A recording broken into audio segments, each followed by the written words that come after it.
We live in a time where masculinity is shamed, and men don't know what it means to be a man. As a pastor and counselor, I've spent the better part of my life equipping and training others. My goal with this show is to translate my hard-earned experience into tools and tactics to help you become stronger as a man. This is the BraveCo podcast. I'm your host, Jason Vallotton.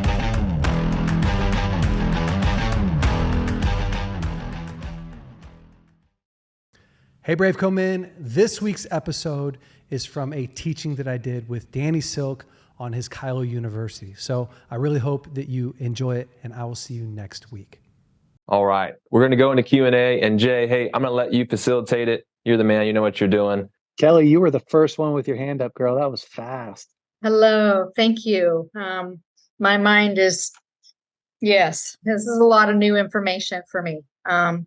The thing that struck me that I'd like you to explain a little deeper is when you said pain is unmet needs.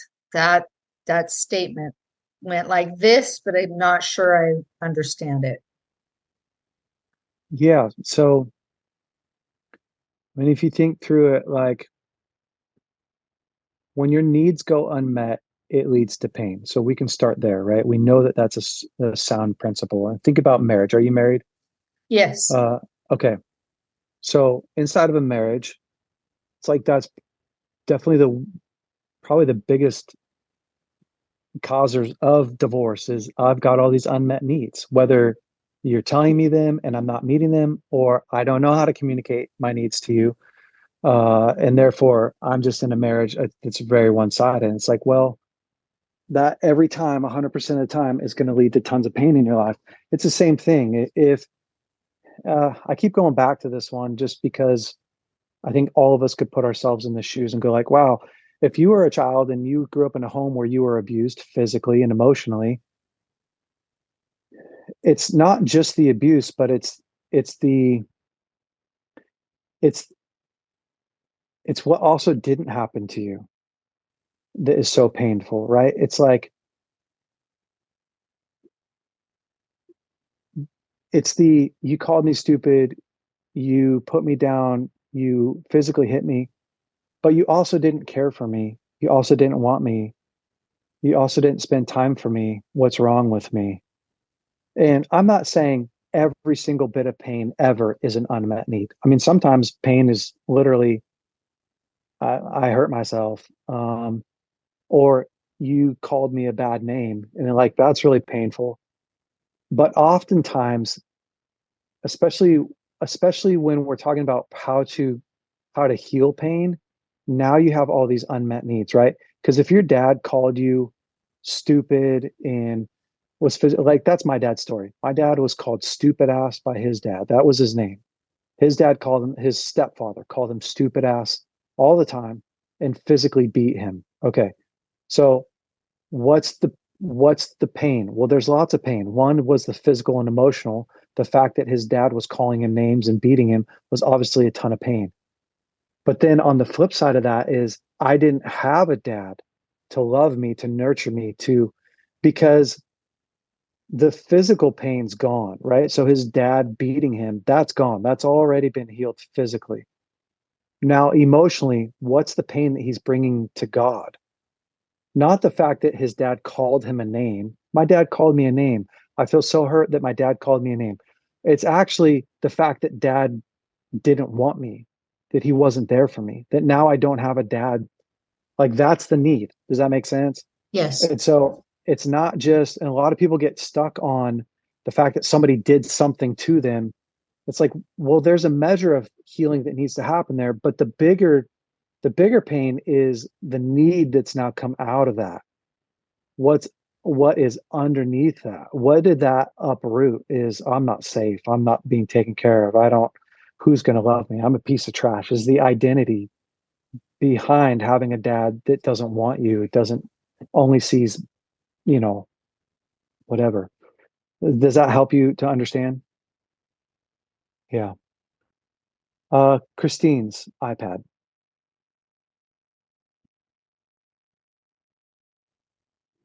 Hi everyone, I've got to whisper because the baby's asleep next door. She's been really unsettled. So I'm going to try my best. Can you hear me? Yeah, we got you. Brilliant. Oh, great stuff. I hope I get this question right, because it's just, I mean, I'm having one of those, I'm all over now. I mean, I'm literally, I can't even read my writing. I mean, I need somebody to interpret it, to be honest. Brilliant. Really, I knew this section of this course would do something, and it's like, oh my gosh. What I think I want to ask is, we talked about when we normally go back, we go to God with this, because I've got stuff and I know that stuff's come up. Do you think, Jason, that it's maybe a good idea to also involve someone else to help you to go through the process or the questions? Because it's not that I get fully stuck, but recently, I'll be really quick, just recently, the reason I'm here is because something keeps coming and bite me on my backside. I've been going around in circles. And when we were talking recently, I found that I have got more unforgiveness than I care to think. I thought I'd dealt with it. That old adage, I've dealt with that. So that's just by what you've shared and what somebody else has just shared there. I've got quite a bit. And I'm just wondering what your thoughts are on that, on seeking some help. I mean, I've had therapy and stuff, but I think helping processing this stuff. Does that make sense? I hope I'm making sense. Yeah. So I always say, like, any place that you get stuck, that's where you need the help, So I would say start processing through. And if you get stuck in a spot where you're unable to, hear God for an answer or find a place of compassion, that's where I'd get help. Yeah, it's interesting. Like, there's been times in my life where I didn't need, like, I processed through my divorce almost all the way through and didn't really need a ton of help for that actual process. I got into a groove and I got really, I eventually loved the process. It sounds weird, but I just kind of got into a place where I was like, I'm not afraid of the next hard memory. It's just like, I'm going to dive into it. And I had to learn how to not dive into pain after. It became sort of an addiction almost. Because I would find I really enjoyed being with myself and with God in that moment. And so my wife, once I got remarried, she'd be like, you can't spend 3 days talking to God about, like, me cutting you off while we were talking. Like, you just need to talk through how it was painful, and I'll apologize and we can move on. So, but yeah, if you're getting stuck in a spot, that's where counseling can be really helpful, for sure. Yeah. Thank you. Yeah, absolutely. Yeah, for sure. Kelly, go for it.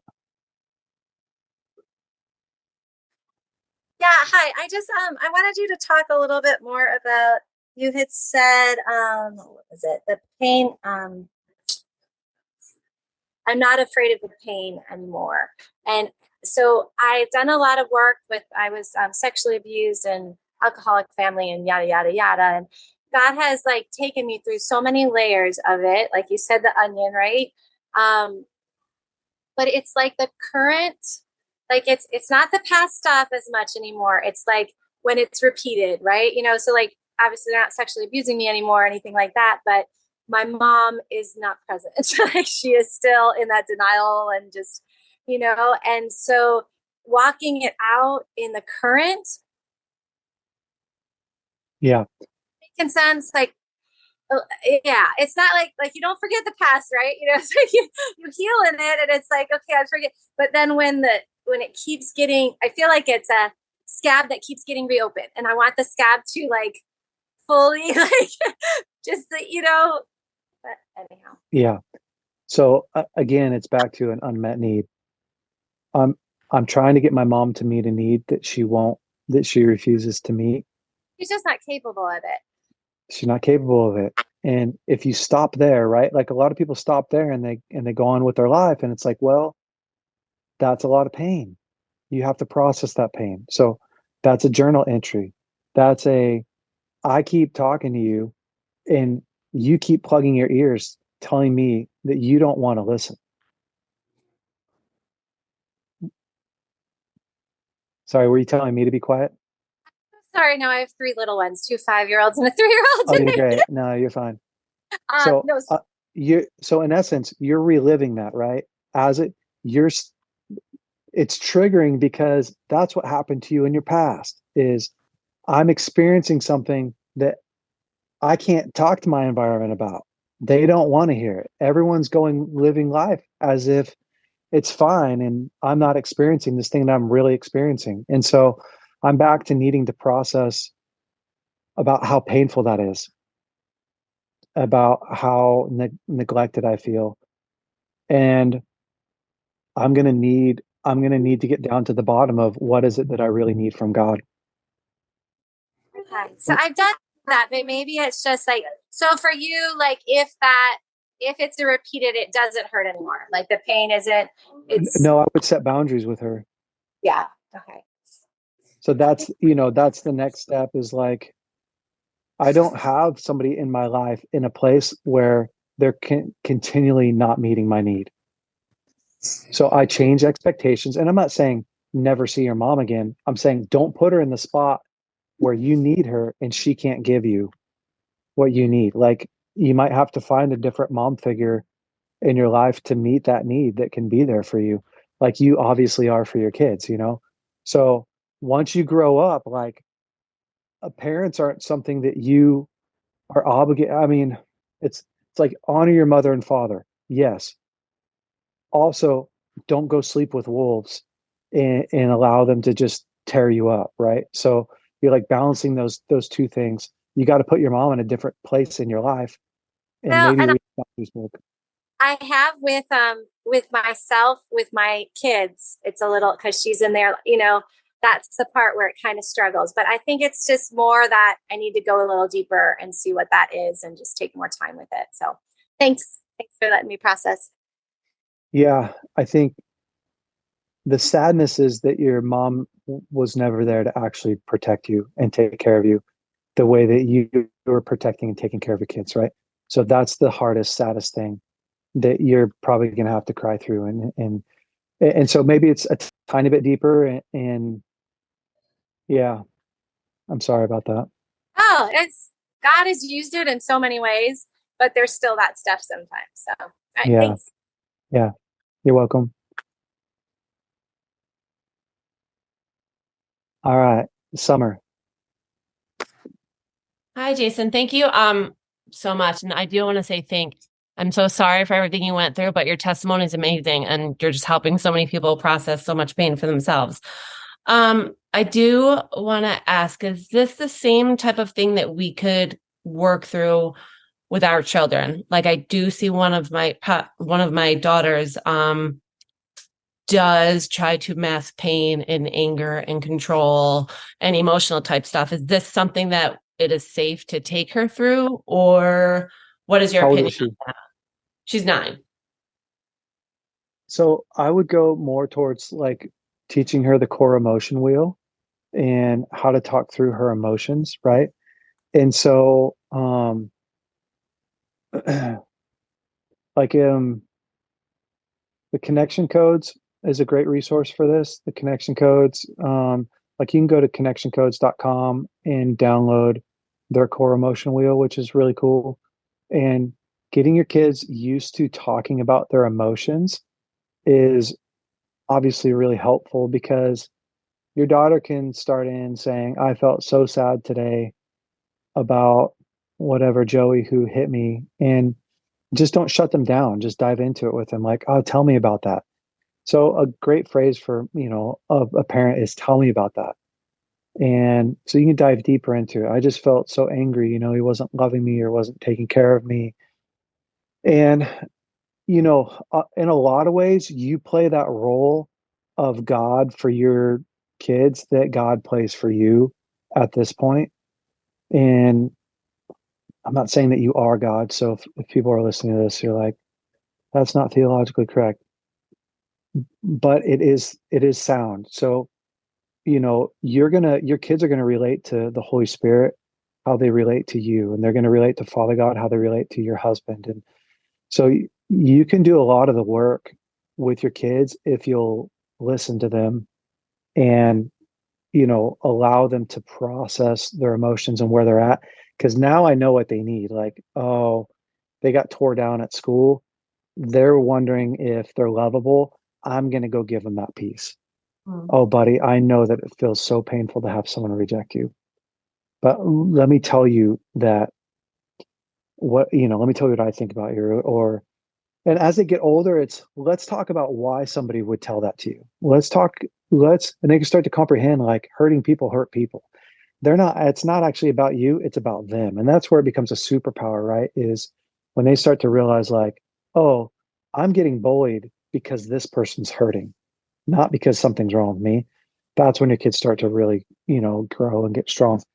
When we got bullied and no one talked to us about being bullied, we just grew up thinking it was about us, and we're still struggling thinking that it's about us because no one handed us that gift when we were young. So I would say, instead of having them sit down and journal out all of their pain, I would have them talk it through using the core emotion wheel, teaching them their emotions. So my daughter, who's 3, could tell me the difference between sad and angry and frustrated. And we just started when we were really young with, oh, babe, it sounds like you're really frustrated, or, oh, you look so sad right now, or, wow, you're really happy, or, looks like you feel a lot of shame right now.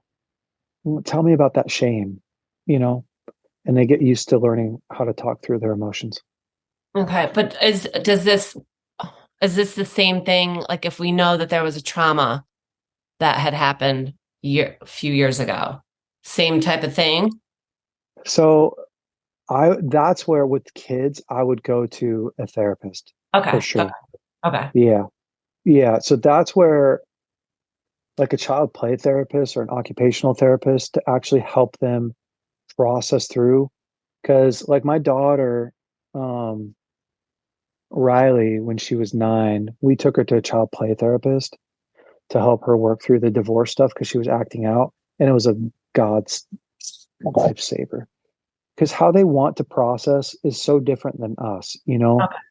And so, she processed while playing in the sand, and processed while organizing stuff. And the therapist was helpful to take her at her own pace and help her put things in order and process them. And yeah, so I would say, like, I'm not sitting my own kids down and taking them through their past trauma by having them go through this process. Okay. Thank you so much. Yeah, you're welcome. Great questions, by the way. iPhone 63.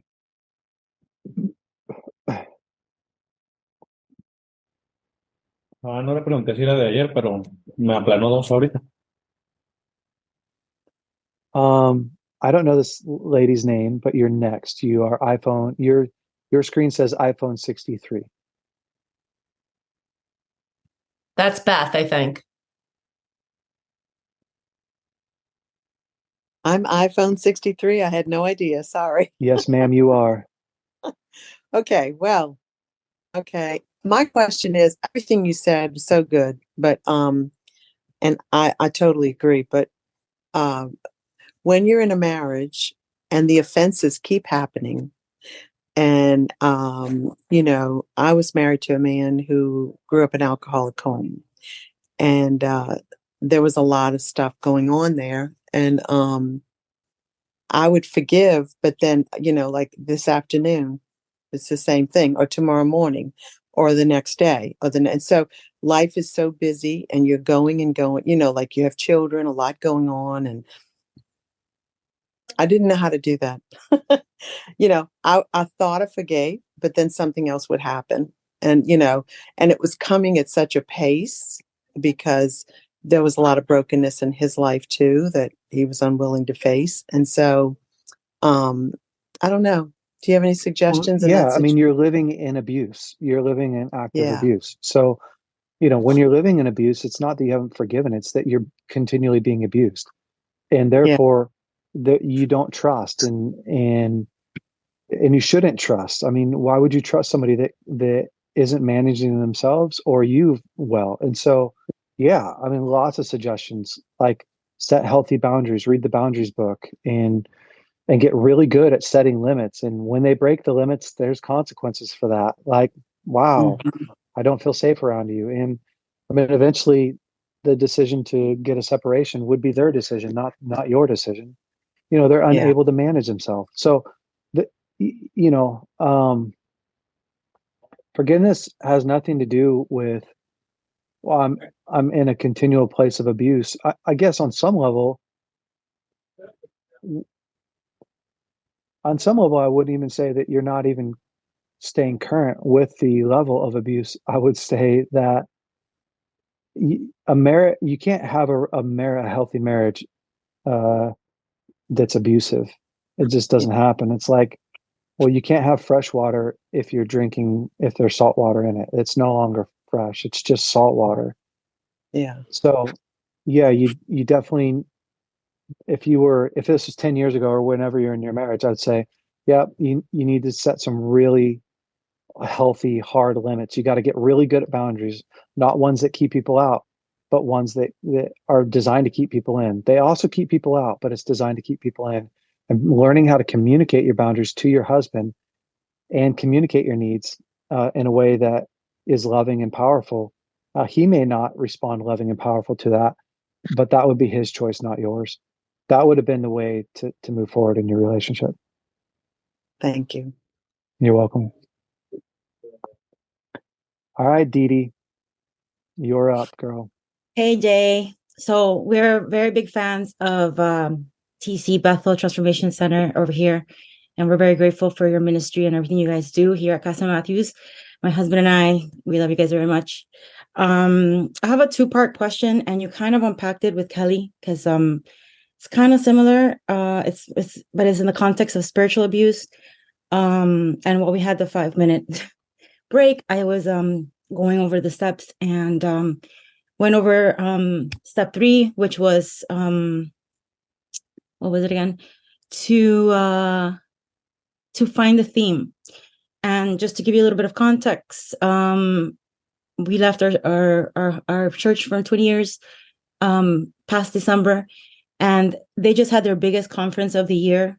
And a video was shared with me where he used his pulpit to speak about after this over a year old, that one of his prophets had a vision that everybody who left his church and mantle would get sick, get a reprobate mind, and eventually physically die. So this happened like 2 weeks ago, and so I'm unpacking this right now because I felt that I had forgiven, and I very much try to practice looking at things through the lens of God's eye, the war within. You know, we understand forgiveness. We understand unforgiveness is this thing, but I'm having a hard time showing compassion because in February, I ended up getting diagnosed with cancer. God healed me. I am in recovery right now of my last surgery. But I guess my question is, if you're having a hard time showing compassion, and it's almost like I feel like I know what I'm supposed to do because I am someone that like loves hard, loves God, loves people.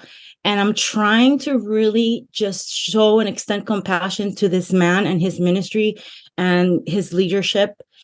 But I'm having a hard time there. So what would be something that you think would help? And again, we've done Zozo. I have my counselor with the Bethel Transformation. I also have a psychologist, therapist that the Cancer Institute offers. So I'm getting, like, I think, in my opinion, the best of both worlds. And the second thing is I have a fear of being unfruitful in the sense because I do share my husband and I both share our healing journey very publicly because we now felt like the language to share, and we've put a lot of things into practice. But my fear is I don't want to sound like I'm trying to attack, because I'm not trying to attack this man.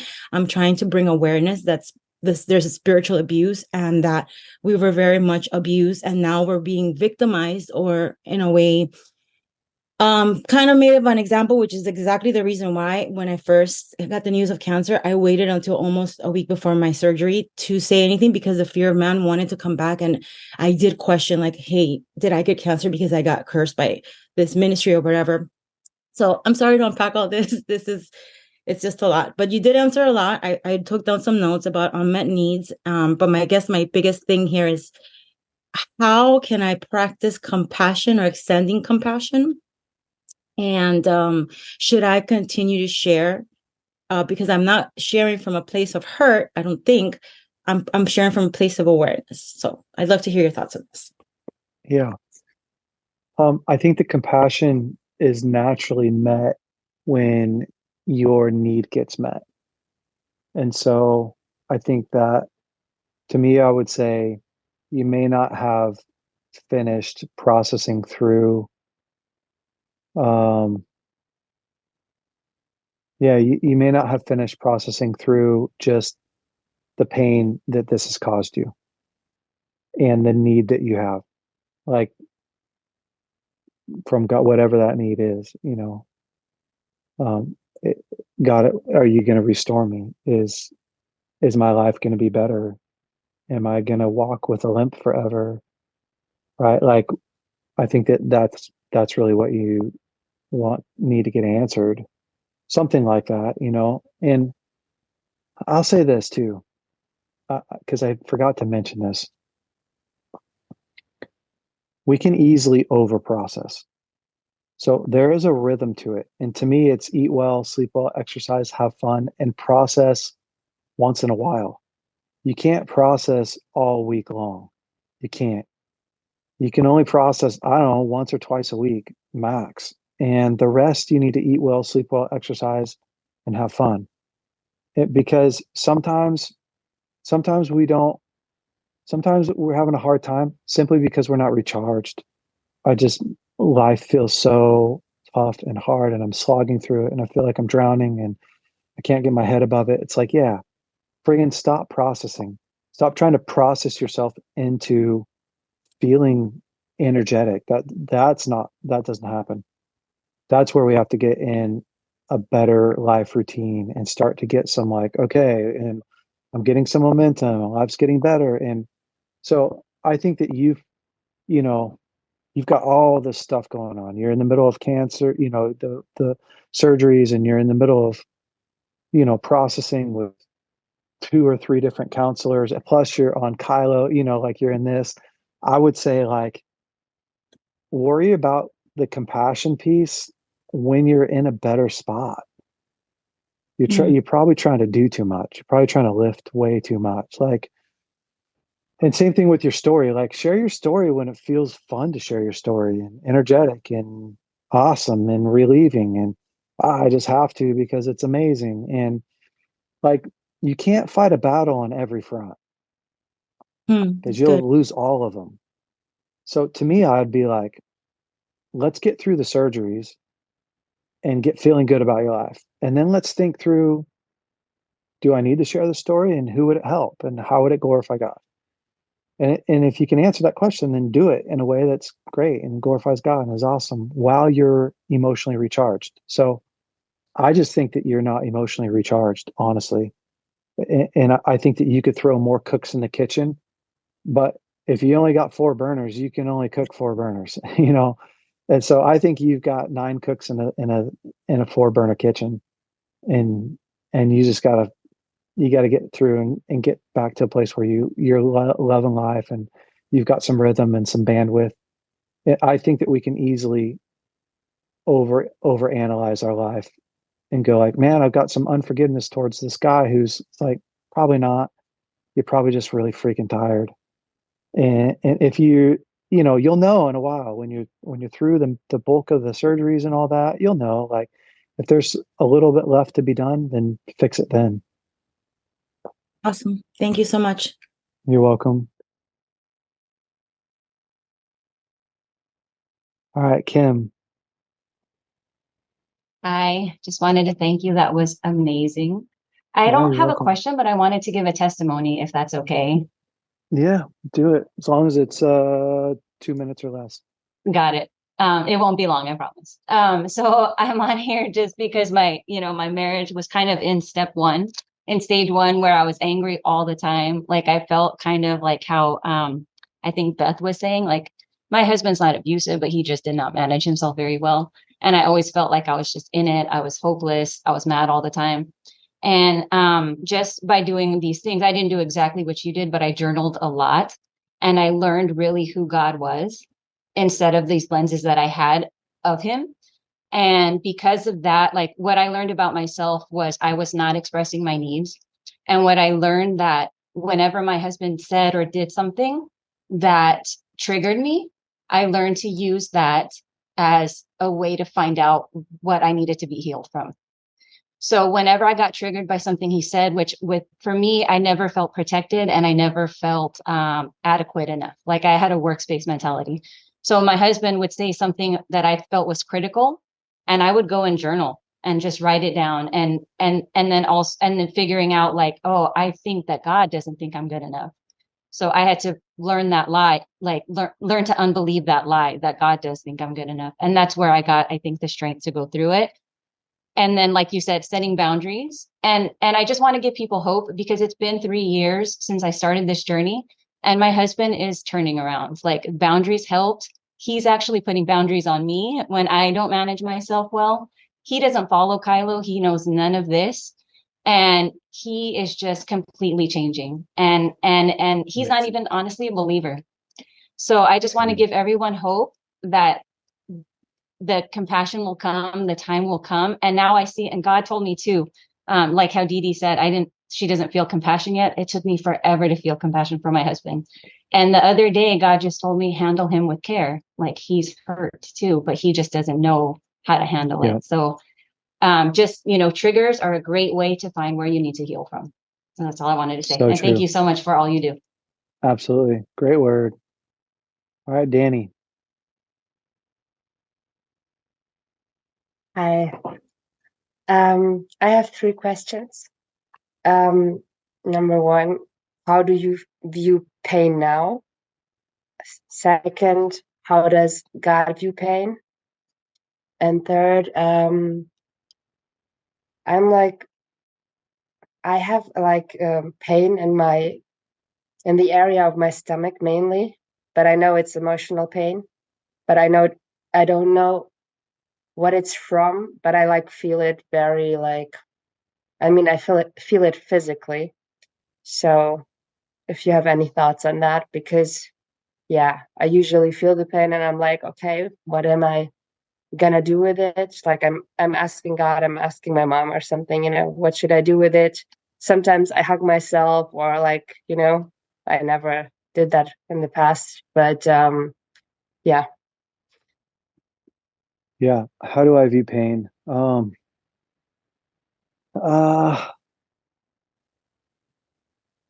It depends. I think mostly as necessary. It's a necessary part of life that I still hate and have learned to embrace for the most part. I would say that's probably the most honest answer. My mother-in-law just died 2 weeks ago, 2.5 weeks ago, and from cancer. And it's so painful. And it feels too early. I also know that everyone on the Zoom call today is going to die at some point. And you're going to leave behind somebody that's going to be in pain, which is so necessary, right? Like they're going to be in pain because you were awesome and they love you and you feel that place in their life and you were so necessary in their life. And, so it's unavoidable. And I just think life is full of it. Life is full of we all have cars. Those cars are eventually, how many of you are going to have to replace your car tires at some point? Yep. How many of you are going to have to change your oil? How many of you are going to have to spend money on your car? We know it's inevitable. How many of you that's a little bit painful? It's painful. If you plan for it in a healthy way, it's less painful. If I save money for my tires, I'm not bummed out. If I save money for the oil, if I have bandwidth, right? If I don't run my life to the maximum, then I'm building a resilient life. And when pain comes, I've got some bandwidth to deal with it. I don't know. Every day there's pain. I went to the gym this morning and I found a whole bunch of pain this morning at the gym. And I put myself in pain. And it's like, well, that's for whatever reason, that's necessary, because pleasure doesn't build a strong mind and a strong body. Pain does. So, but on the other hand, I've got some painful spots with my kids that, I have to really work hard to push into. And sometimes I've had painful spots with my wife that, like all of you, I have to get brave enough to talk about it. And it's scary and it's, oh, I don't want to do it. And I want to just put it off. But then I know, like, So I create a culture and an ecosystem that supports good communication and healthy boundaries and not avoiding it. And I think the biggest thing for me is I don't do it on my own. I have a whole community that I'm doing life with now that took a long time to build, honestly, a long time to build. People are still bringing us meals. And my mother-in-law died, couple 3 weeks ago, and they're bringing us meals a month before that. And I have a community that's literally supporting me, that's helping me when I'm down, and they're doing it in a very practical way. But every meal says, I'm thinking about you, I care about you, I'm here for you. And so there's also pleasure inside of it. As far as how God sees pain, I'm not a theologian, and I don't know, I don't really claim to be. I would say I felt a lot of pressure to be a long time ago, but I think God sees pain as both necessary and it depends on the context. So, it's why he says 300 and something times in the Bible, some say 65, but to fear not, right? Like, well, because we experience fear and pain every day. There's a place to be afraid and to run away from. And I mean, I don't know. And the amount of news and media and doom and gloom, and there's a place to fear every single day. So I think that's why he gave us the comforter. It's why he's the Alpha and Omega. It's why he is all these different things to us. So the comfort in the storm. So I don't know exactly how to answer that question, except for it's why he is who he is. As far as what to do about the pain in your body, I would say if it's coming from, if it's trauma stored up in your body, it could definitely manifest as pain in your body. And that's where I would go get some help to work through it, get professional help to work through the trauma in your life to help release the trauma from your body.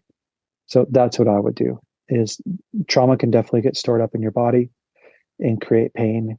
And so going and getting some help for that from a trauma therapist would be a great step. So yes, but is there anything apart from what you already said about processing that I can do till I find one? Because at least in Germany, it takes some time to get one. Yeah, you could also, there's a lot of places that will do telehealth, so they'll do appointments over Zoom. So you might actually find one in the US. Like betterhelp.com is a great place to go, where you might find help over Zoom at a trauma therapist. So I think Philippians 4 is a great verse for you to read. Philippians chapter 4 is a great place to start with learning how to change the way that we think. But as far as releasing trauma from your body, it's just not a place that I feel like I'm an expert. Where I feel like I'm a real expert to give you the steps to do that. I work with those kinds of people, but I think that you should, you should work with an expert to help you walk through that. Thanks. You're welcome. Lisa. Hi. Did everybody hear what earlier? He said that I was awesome. Okay, thank you. Okay, he said all of us was awesome, but it's fine. Okay, so here's the thing. It's been 22 years since my ex-husband cheated on me, right? Every year, I don't think about him at all whatsoever until that day.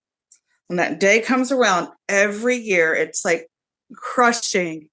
And, I feel like I mean, clearly I've gotten over him. I have an amazing husband now. It's not anything like that. But could it be because it happened on September 11th, like the September 11th? Like I'm somehow just putting the two of them together?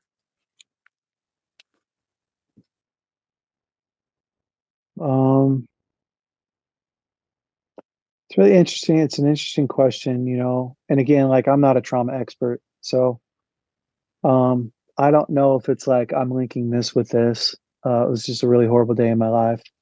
I'd be curious if you feel like you lost something that you haven't got back. I mean, that would be my question for you. So is, especially since it's crushing, I would say, like, what's the actual thought? What is crushing?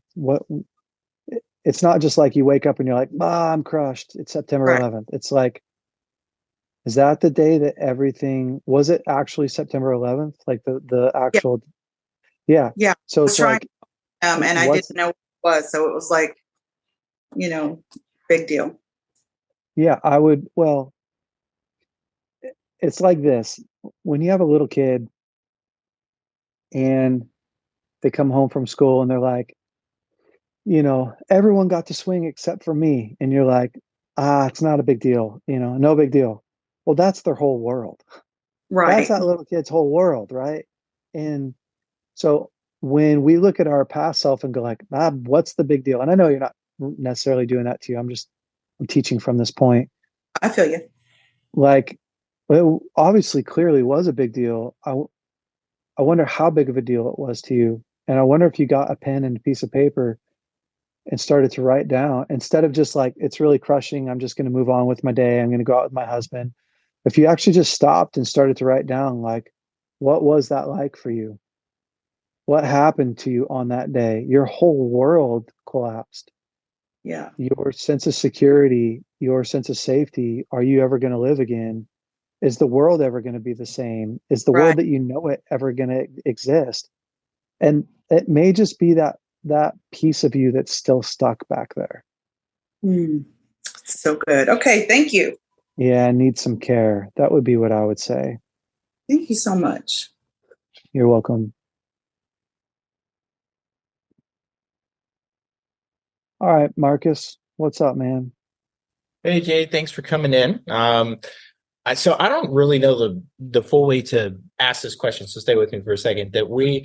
Can you process this towards like a group of people or like a culture in general? Because since we started going through KYLO, I've realized I have a lot of unforgiveness or animosity towards like churchy Christian culture in general, like what you were talking about at the beginning of everything's fine, like, oh, we can't live in real life because we're Christians, so we're just going to keep saying like all of these good phrases that show how good of a Christian we are, but we live this tormented, terrible life because we have no life skills at all, and that being pressed and, exalted as, oh, look, these are the good Christians, versus like what you're talking about here is so important, of just actually being a human and experiencing this and going through that, but then realizing that this is really kind of discouraged by typical, like the most mainstream Christianity, I guess, of the way that I've experienced in so much. And we've had a lot of exposure to Bethel and things of that nature, and that's kind of our core. But I've always felt like I don't even fit in the church, or I don't even fit in this space, or stuff like that. And so I don't know if this process works for that, or if you have any thought process or there. I would just love to hear your opinion on that a little bit more, since you. Yeah, I think when we have a wound, when we're wounded by a place, the natural thing to do is to denounce and reject that whole place, right? Because it feels so disillusioning and so invalidating, and so I think that different cultures are good at different things. Literally, like I would say the Asian culture have mastered excellence. The downside of the Asian culture, speaking in generalizations, is the downside is perfectionism, where they work themselves to death, right? When you say, oh, the English culture has really mastered diversity and what comes through diversity, right? So it's like, look at how when all of us work together, we create the most powerful nation in the world. Well, the downside is arrogance, right? Like Americans are confident like no other people, but they're also really arrogant and entitled. And I think when you look at mainstream church, it's like, man, so much of it sucks. But there's a whole lot of good inside of it too. Once you get to a place where you have a healthy culture inside of you, now I get to pull the best parts out of, what Bethel has to offer and what Hillsong has to offer and what the Catholic Church has to offer. Honestly, I get to go into those places because I'm a whole, healthy, powerful, strong person, and I get to look at it through fresh eyes, and because I feel powerful instead of I feel lost, I feel scared, I don't have my people, I don't know where I belong. And so I think part of the healing process is helps us to re-engage with that community in a different way. And I'll say that's even true inside of, you grow up with an abusive dad, you move out, you get healed. Dad's changed a little bit, but he hasn't changed a ton. You can engage with dad with better boundaries because you're in a better place, right? Whereas before it's like, I don't even ever want to see you. I don't even care if you're in my life. As you grow older, you're like, I feel more powerful than you. I feel protected. I don't need your validation and love like I used to, but you're still my dad. And so, I don't give you everything of me. I don't give you all that I wish I could, but you're still my dad. So still going to get lunch with you every once in a while. We're still going to talk casually. We don't really go deep, but you're still my dad. And that's what I would say. I can't even remember your original question, but I think when we're talking about old wounds with old places, at first the tendency is to reject everything. But I think we get back into this healthy rhythm and routine where we're able to, get the best of all the different places and learn from one another. And yeah, so that's what I've noticed, at least. That's awesome. Thank you. That helps a lot. Yeah, you're welcome. Bobby, what's up? Hello, I have two questions. One, I was going to kind of piggyback off of Summer. What about if you have a 16-year-old daughter? Would you still try to do the connection code, or you feel like when they're 16, she just has a lot of anger, she's actually mad and hurt towards me?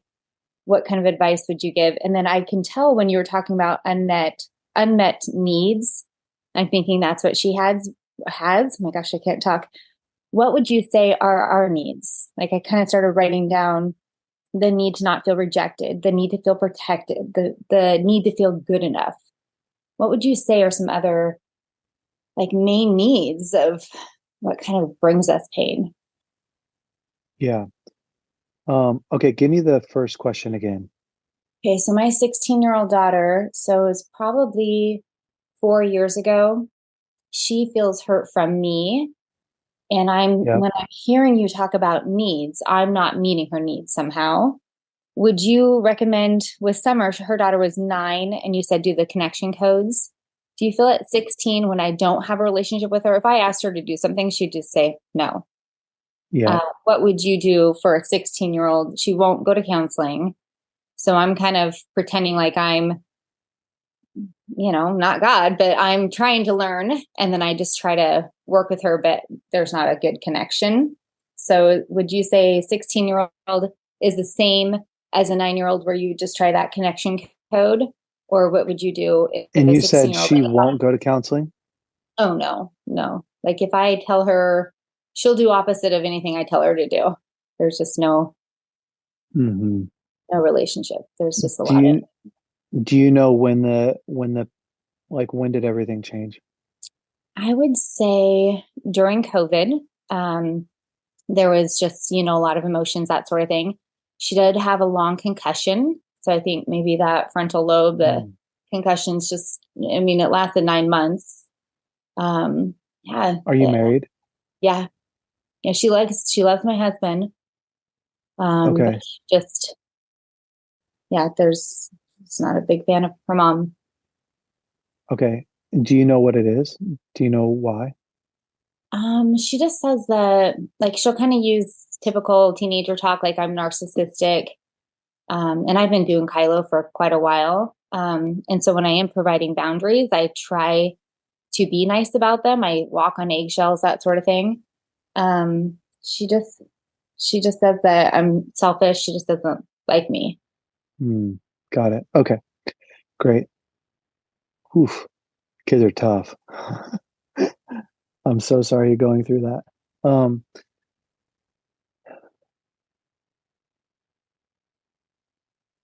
There's so many different ways that you can kind of attack this. And I would say, like, well, if you most ideas that you bring up to her on how she can change, how she can grow, how she can get better are probably going to get shot down by her, right? Because her core belief is that something's wrong with you, not that something's wrong with her. And that if you change, that her life would be so much better. So this, I think, is where you start to build the connection more than necessarily bringing the correction, which doesn't mean that you can't, have healthy boundaries and have some correction and stuff, but you really have to focus on the connection. Does she know that you care, and does she know how much you care? And so I would be working hard to create a strong connection with her. Strategically, what are the things that she likes to do that you can sow into, that you can pour into? And then especially, like, if you know that there's something that you do that isn't healthy, that's bringing her pain, or a moment, then I would clean up that mess. Or if there was something that happened, which it doesn't sound like there necessarily is, but if there is, making amends is an important part of living a healthy life. And so sometimes parents don't want to do that because we don't want to give kids permission to be mad at us. But you also don't give them permission to heal if you don't clean up a mess that you've made with them. So I would be really focused on picking your battles smart with her, and then there are certain seasons with my kids as they got older that my wife did heavy lifting in certain areas and I did heavy lifting in certain areas. So with my kids, like the boys, I would have to have conversations with them that my wife was not able to have with them in certain seasons of their life until they grew through that, until they got through it. And so it's like, man, maybe don't be the one that sets hard limits with her. Maybe have your husband do that for a little while, and you find some places to win with her, and not good cop, bad cop stuff, just genuine good places to win. I think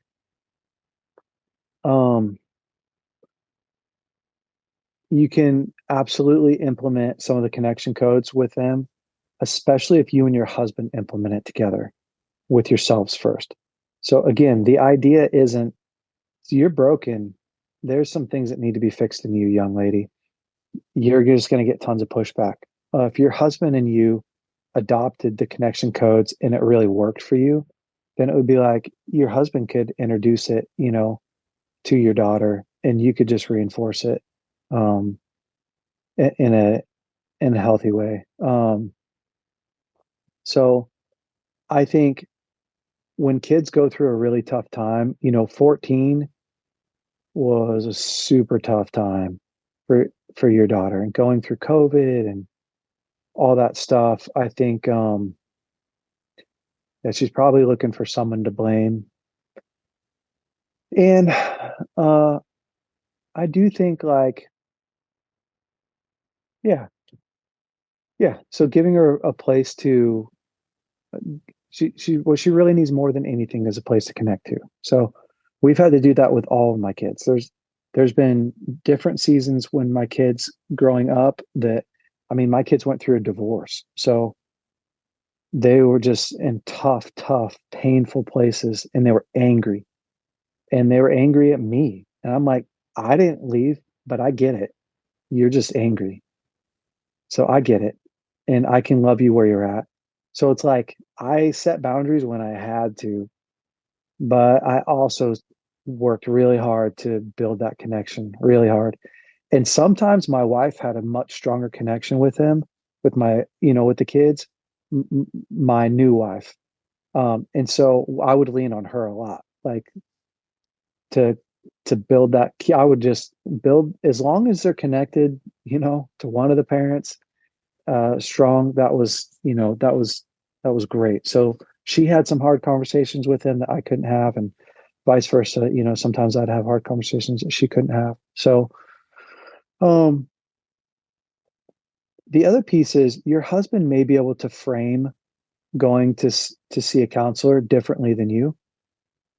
And timing is everything. So if he had a good father-daughter weekend with her and then was like, hey, I've been thinking, I really want you to grow in every area as much as possible. And I know that COVID was really challenging. I know that there was a lot of loss and a lot of pain in that season. I think that there's probably some things that you could process through that would really help you to grow, help you grow stronger. You don't even have to talk to us about what you process through. So you could, I'd love to get you someone to help you to process through that stuff, just to make sure that you are functioning as healthy as possible. It's what healthy adults do. It's what mom does. It's what I do. You can go from that angle and see if that helps. When my son was your daughter's age, he looked at me and said, counseling's stupid. It doesn't work. I'm a counselor. So he was just super angry. And so it was like, okay, well, who was in his life that could talk to him? My dad actually had a great relationship with my son at that time. So my dad would often be the one to talk to my son about hard things. And so is there a person in your daughter's life that is older, more mature, that can help be that positive place in her life, like maybe a youth group counselor or somebody like that? Yeah, that's what's interesting is she's definitely involved with the church. So yeah, I'll have to definitely start reaching out. She likes it to keep private too, so that's always difficult, but I appreciate your advice. I did write down a number of things, so thank you. Yeah, we have to remember this isn't the final story. So, you all went through this with your parents, and she's going to go through it. When she comes back around, you just want her to not have this massive reason why she doesn't want to connect, because you've been reaching out and opening up the lines of connection, because she'll eventually come around to that, good spot where she wants connection with her parents. So, yeah. All right. Aileen.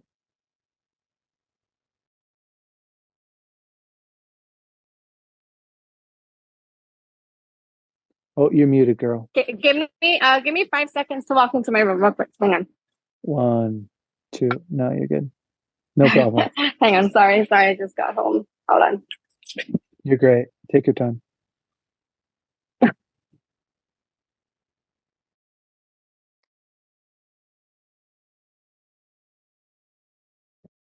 Okay, perfect. I'm in my room now. So. Okay, so 8 years ago, I was divorced.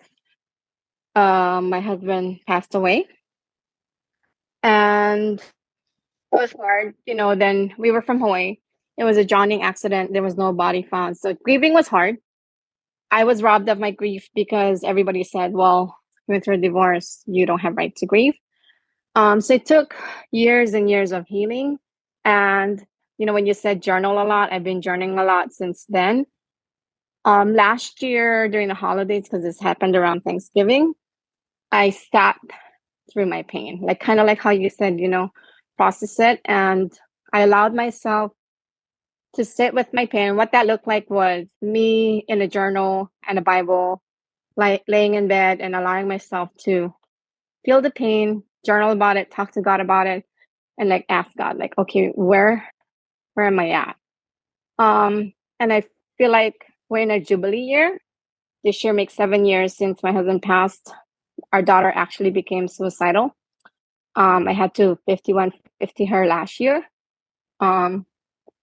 So this year she wrote a poem about, she wrote a book about her grief and just her processing. And so she's actually become an author, and that's good things have come from that. But I guess my question is like, I feel like God said, you are going to get remarried one day. And the scripture that I stood on from 7 years ago was Romans 8:28. God will work all things out for good to those who love God and are called according to his purpose. So I guess my unmet need, I guess my question is my unmet need a marriage that I feel like was robbed of me? Or I don't know, like I feel like I've helped my kids through the process, and I actually had to learn to stop carrying their grief. But I can see myself really angry, like even non-Christians, like I see them like, my gosh, you just moved to California 2 months ago, and how do you have a boyfriend or a girlfriend and I don't? Like, so I guess my question is my unmet need a romantic relationship? So how do I know that? Yeah, I don't know. You're gonna have to. I mean, to me, that's part of the processing. That's part of the journaling. Is I start to get in there and I find the theme. I find out like, oh wow, I'm still really struggling in this area, and I need God to answer that question for me. So when we don't process correctly, it just delays. It just delays it, right? So if you got a divorce and you didn't process through the divorce, and then your husband dies, and then people tell you, hey, why should you be sad? You divorced him. You shouldn't be sad. It's like, well, that just delays it. So, we think with our minds like it's been 7 years, but honestly, emotionally, it hasn't been 7 years because I didn't do 7 years worth of work. I did maybe a year, maybe half a year, maybe this last year when you sat down for the first time was the first time you've actually sat down and really processed through it. So,